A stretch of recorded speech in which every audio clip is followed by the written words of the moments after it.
Anna Kepner, the 18-year-old Florida cheerleader who died on a Carnival cruise earlier this month. Here we go again, ladies and gentlemen. A woman mysteriously passing away on a cruise ship, and nobody seems to know what's going on. Seems like there's a whole lot of hush-hush stuff going on. Very, very, very weird. And on top of that, yeah, I'm talking about Chi-Town, where a man lit a woman on fire. And a man with 49 prior arrests is accused of setting a woman on fire. You wouldn't believe the dude's rap sheet.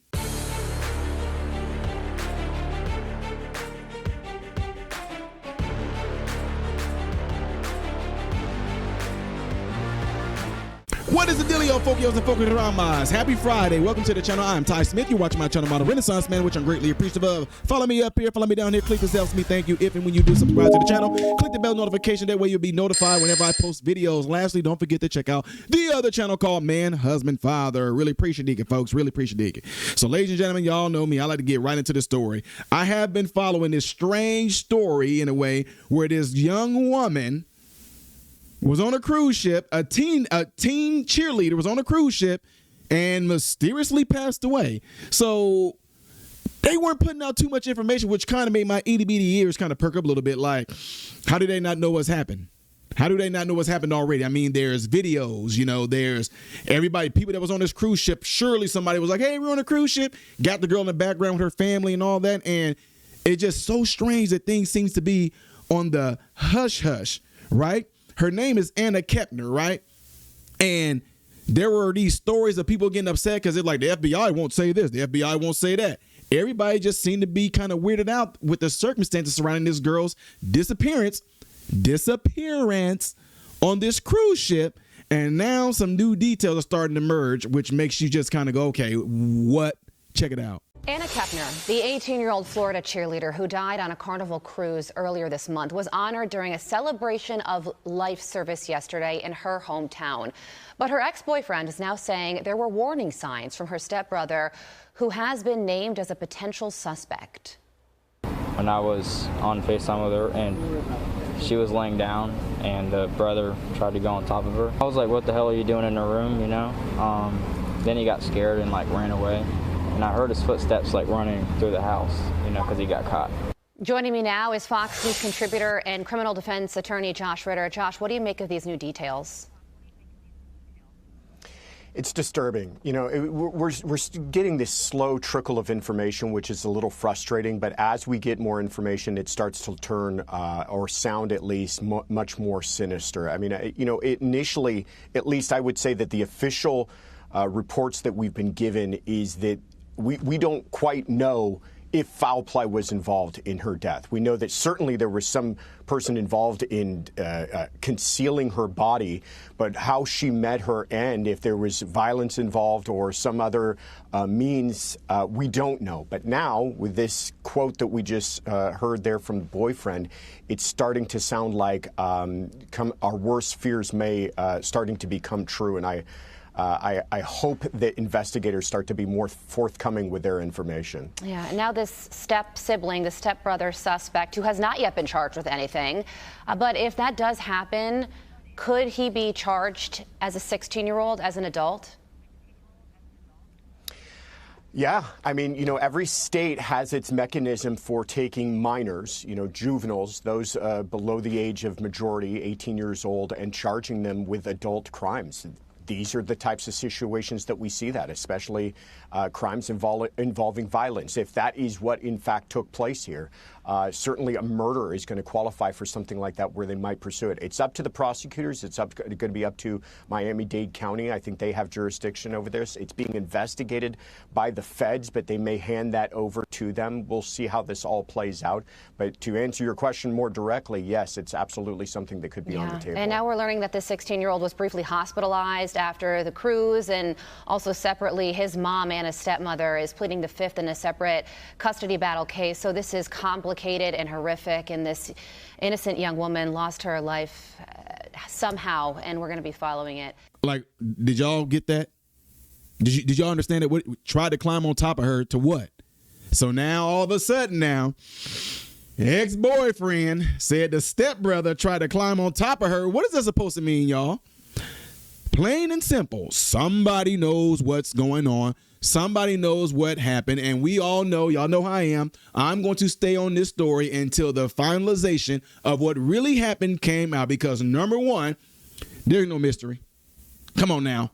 Examine her body and everything like that. What the actual heck is up with this family, dude?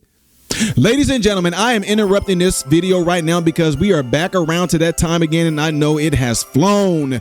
This is the time where I do my thing every single year, my annual Christmas for Kids, where you who are the watchers right now can donate and be able to help children who are less fortunate this year have a good Christmas. We had a huge turnout last year, and I'm looking forward to having a huge turnout this year. And the way that you can donate is by going to PayPal right up there, or you can donate through Cash App, and these proceeds are going strictly all to children who are less fortunate this Christmas. So I'm looking forward to it. I'm excited about it, and guys, it's right around the corner. To all of you that are going to be giving, thank you and God bless you. Looking forward to this. Just complete weird stuff, strange circumstances, and again, you guys all know that people that might have been aboard that ship, which I know that I'm going to get a lot of different DMs, texts, messages, things like that of the sort, emails that people are going to pour in that were probably on this ship. They're like, hey, I got video of this. I got video of that. This is what it looked like. Surely the ship itself got cameras that can show something going on there. You know what I mean? But other than that, y'all, this is just really, really strange. And now to flip stories a little bit on Chi-Town. There's also this horrible situation that took place in Chicago on Monday. A man with 49 prior arrests is accused of setting a woman on fire on a train. She was just sitting there and he doused her with gasoline, chased her, set her on fire, and now she's fighting for her life. 49 prior arrests. He's being now charged with a terrorism charge, and Mayor Brandon Johnson has spoken out about this, obviously condemning the situation as horrific, but also making comments saying that this is an isolated incident. What do you think about this case? But that's the problem. It doesn't seem to be isolated. It seems like we're hearing these stories more and more often, and it's incredibly frustrating. I have a background in law enforcement. I was a district attorney, and I knew how much we would look for opportunities where we could prevent future harm, where if we had somebody in the system and there was something that we could do now to stop them from further violence down the road, we would want to take advantage of that. Here, how many dozens of opportunities did they have to do exactly that? And instead, it becomes this revolving door situation where a person just continues to commit these low-level, petty-type crimes, even venturing into violence, and they continue to get released until we see something absolutely horrific like this. And then, everybody jumps on top of it to do something about it, but it's far too late at that point. Yeah, and he had an ankle monitor on at the time of this burning incident because he had attacked a social worker at a hospital, but despite his extensive criminal history, a judge denied a request for him to be detained. So he was out, and now this woman is suffering the consequences as a result. Really quickly here, when it comes to the terrorism charge, is that more serious than attempted murder? It's not that it's more serious, it's that it's going to add more exposure to him. So he's going to be looking at more prison time if he's eventually convicted of that. And I appreciate that, too. I appreciate even the kind of labeling of it, calling it terrorism, because that is essentially what it is. This woman, innocent person, no contact with him, just going about her day. This is the kind of stuff that fuels nightmares for people because we want to feel safe just going about our day. And now this horrific thing takes place that may forever scar her. So if they're going to add a terrorism allegation to this, I applaud it. It's just awful. And now we're hearing that if this poor woman does die, this man could be facing the death penalty. Here we go again with a horrendous crime taking place with a person being drenched with gasoline and lit on fire. And because of like what happened to you in New York with Mr. Pink, you know what? I'm going to save that thought. Check this out. Now, what would have happened if Mr. Penny was here? As soon as he seen that woman being doused, he went up to him and put him in that headlock. Look at the racism. Look at the racism. I know that black man was drenching that woman with gasoline, but the dude didn't have to put him in a chokehold. Now, this woman is sitting there fighting for her life because this dude completely drenched her and burned her. And then the rap sheet? Mayor Brandon Johnson, are you serious? Y'all see what's happening here? The woman who I covered, the pregnant woman with sickle cell with her 2 children, they got beat up by them little thug out bastards. Guess what he said about that? It's an isolated incident. It's an isolated incident. A woman in Chi-Town on the sub, she gets drenched and burned alive. That is horrible and very painful. It's an isolated incident. It's not an isolated incident when you got freaking 40 plus priors. Oh, he got some mental illness. I told y'all, and I'm going to keep on saying it. You know something that so-called people with mental issues understand? They all understand pain. Pain will cause submission. The dude had a rap sheet of battery, criminal damage to government property, driving on a revoked license, and they all want to talk about this bull crap. Everybody got mental illness. He's mentally disturbed. It's obvious he's mentally disturbed. Now, what if you'd have ran into somebody that was just as equally mentally disturbed and end up putting off a bunch of leads in his body? Huh? What if somebody just happened to have another device on themselves or an instrument, a blunt force that they could have used on him, and they could have been mentally disturbed too? This is absolutely sickening to me, man. That is sick and it's disgusting. The dude, y'all see how he was looking in his mugshots? Just looking crazy.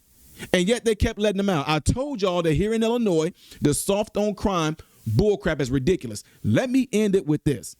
If you have your property and you have a fence and you have a vicious, out of control dog, if your dog keeps getting out, biting people, attacking their animals, who's going to be at fault for that? Now, if they tell you, hey, your dog is attacking people, we want you to put up a gate. But then when you put up a gate, you leave the gate open.